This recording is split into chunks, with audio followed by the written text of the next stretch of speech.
दोस्तों, देश दुनिया में घटने वाली कई कई घटनाएं इतनी विचित्र होती है। वैसे ही आज की जो हमारी घटना है, आज की जो हमारी सत्य घटना पे आधारित कहानी है, वो रिश्तों पे है। रिश्तों को कई लोगों ने इस प्रकार से मजाक बना के रख दिया है कि रिश्तों को शर्मसार कर दिया है।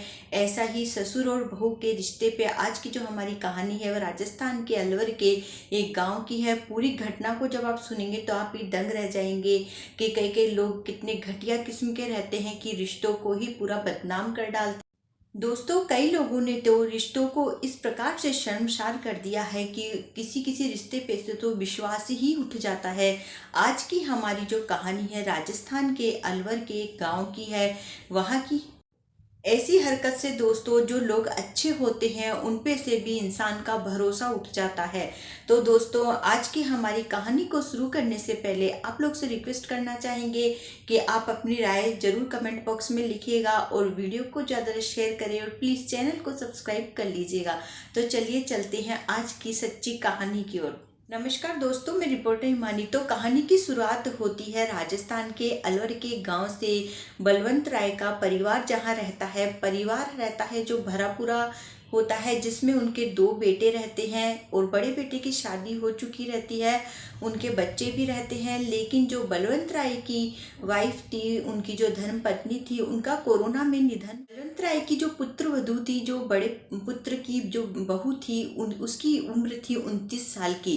और जो बलवंत राय है और उनकी जो पुत्र वधू थी, वही घर में अक्सर साथ में रहते थे। छोटा बेटा भी पढ़ाई कर रहा था, वो बाहर ही रहता। और अक्सर जो बलवंत राय था और उसकी जो पुत्र वधू थी, घर में रहते थे अकेले। कब मतलब समय ऐसे निकलता गया, उनकी वाइफ की मृत्यु के बाद उनको अकेलापन लगता था, और कब समय निकलते निकलते उनकी जो पुत्र वधू थी, उनसे उनके जो आपत्तिजनक संबंध बनने लगे। और ऐसे करते करते समय निकलने लगा। वो अक्सर उनको जब भी फैमिली में ऐसा समय मिलता था, अकेले में टाइम मिलता था, तो उनके जो पुत्र वधू बलवंत राय थे, वे आपत्तिजनक संबंध बनाने लगते थे। तो दोस्तों, ऐसे करते करते समय निकलता गया। एक दिन की घटना है, जो उनका जो पुत्र था, उनका जो पुत्र विक्रम और उसकी जो फैमिली थी, मतलब उनकी जो पुत्र वधू, वो और उनके बच्चे एक दिन सोने गए कमरे में। तो सो गए थे वो लोग सब। तो रात में उनकी जो पुत्र वधू थी, वो उठी रात में। उठने के बाद 12 साढ़े 12 बजे के आसपास जाके वो अपने ससुर के कमरे में चल गई और उन्होंने वही आपत्तिजनक संबंध बनाना शुरू कर दिया। अचानक उनके बेटे की, विक्रम की, आंख खुली और उन्होंने देखा कि पास में वो नहीं सोई हुई है। वह उसे उधर उधर तलाश करने लगा। उसको चिंता हुई कि वह इतनी रात में कहाँ गई है। अचानक कमरे के बाहर से उनको आवाज़ सुनाई दी, अपने पिताजी के कमरे के बाहर से। जब उसने जाके देखा तो वो देखते ही दंग रह गया था और वो कुछ बोल पाता उससे पहले दोनों ने ताबड़तोड़ उस पर हमला करना शुरू कर दिया डर के मारे। और उसका जो गला था वो चुन्नी से दबा के उसको वही मार डाले दोनों मिलकर। और उस घटना को उन्होंने आत्महत्या का रूप देने के लिए उसका मतलब ऐसा सीन क्रिएट किए कि सुबह सबको ऐसे लगे कि इसने आत्महत्या की है। इस प्रकार से उन्होंने प्लानिंग की।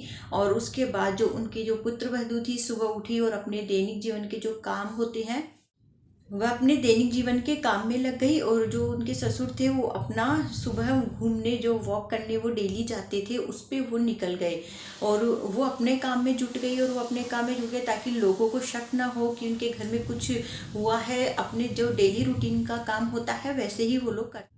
और प्लानिंग के तहत ही उसकी जो वाइफ थी, मतलब विक्रम यादव की, वो कमरे में गई और वही मतलब प्लानिंग के तहत ही वो जोर जोर से चिल्लाने लगी कि मतलब मेरे पति को क्या हो गया। और फिर आसपास के लोग इकट्ठा हुए, सब हुए, इनके ससुर भी आ गए और उन्होंने उसको उस हिसाब से रूप दे दिया कि इसने आत्महत्या कर ली है। और फिर उसकी बॉडी को हॉस्पिटल ले जाया गया दिखाने के लिए। तो वहाँ पे उसको मृत घोषित कर दिया गया और वो बॉडी को लेके घर आ गए। और इस हिसाब से फिर और भी परिवार वाले सब इकट्ठे हो गए उसके अंतिम संस्कार के लिए। और जब उसका साला था वो आया हुआ था, लेकिन उसको कहाँ से शक हो गया कि मेरे जो जीजाजी हैं उन्होंने आत्महत्या नहीं की है, इनकी हत्या की गई है। तो उसने मतलब इतनी ज़ोर ज़ोर से चिल्लाने लगा, तो फिर सबको शक हुआ कि आखिर में इसमें बात क्या है, ये ऐसा क्यों बोल रहा है। तो बॉडी को पोस्टमार्टम के लिए और जांच के लिए भेजा गया। पुलिस में भी कंप्लेन की गई, लोगों ने पुलिस में कंप्लेन कर दी कि किसी ने इनकी आत्महत्या, मतलब इन्होंने आत्महत्या नहीं की है, किसी ने इनकी हत्या की है। तो ऐसे करके जब उनकी बॉडी की जाँच की गई, तब जाँच में पता चला कि किसी ने उनको पहले। उसके बाद दोस्तों जब इस बात का खुलासा हुआ कि इनकी मतलब हत्या की गई है, इन्होंने आत्महत्या नहीं की, उसके बाद पुलिस ने सबसे पूछताछ शुरू कर दी। आसपास वाले लोगों से भी पूछा, तो आसपास वाले लोगों ने बताया कि डेली इनके जो ससुर है वह नाश्ता 9 बजे के आसपास करते हैं। आज वो छत पे 7 बजे ही नाश्ता कर रहे थे। तो वहाँ पे पुलिस को शक हुआ और आसपास वालों सबसे पूछा।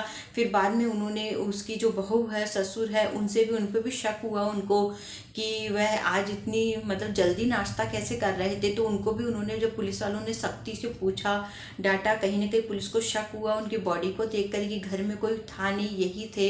तो आखिर में कारण क्या था। तो जब उन्होंने पुलिस से सख्ती से पूछा, तो डर के मारे जब उन्होंने पूरी बात उगली, तो जब आसपास वाले थे सब सुनकर दंग रह गए कि मतलब इन्होंने इस चलते अपने बेटे को, एक पिता अपने बेटे को कैसे मार सकता है, इस वजह से उनको मारा गया। सब लोग ये सुनकर दंग रह गए थे कि कोई बाप अपने ही बेटे को इस प्रकार से कैसे मार सकता है, और कोई पत्नी कैसे अपने मतलब ये अधेड़ उम्र के ससुर के साथ में इस प्रकार से संबंध बना सकती है। कि स्त्री, कोई भी औरत हो, कैसे इस प्रकार की गलती कर सकती है। कहाँ उनके ससुर की उम्र, कहाँ उनकी जो पुत्र वधू थी सिर्फ 29 बरस की थी। तो उनके ससुर को भी जरा सी शर्म नहीं आई कि वे क्या कर रहे हैं। तो दोस्तों कई कई घटनाएं ऐसी होती है जो रिश्तों को शर्मसार कर देती है। ऐसी ही ये भी आज की घटना थी। उसके बाद पुलिस को जब पूरा खुलासा हुआ, पूरी चीज़ का पता चला कि इन्होंने ही इनके बेटे की हत्या की, तो अब पुलिस ने उनको अरेस्ट कर लिया। आज की डेट में उनका ससुर और उनकी बहू दोनों जेल की हवा खा रहे हैं। तो दोस्तों कितनी शर्मनाक बात और कितनी घटिया बात है कि आज उनको जेल की सलाखों के पीछे रहना पड़ रहा है। अगर वो ऐसे गंदे काम करते ही नहीं तो उनको ऐसे सज़ा नहीं भुगतनी पड़ती, और उनका बेटा भी आज इस दुनिया में होता। तो दोस्तों कहानी कैसी लगी कमेंट करके बताइएगा। मिलते हैं अगले वीडियो में एक नई कहानी के साथ। नमस्कार।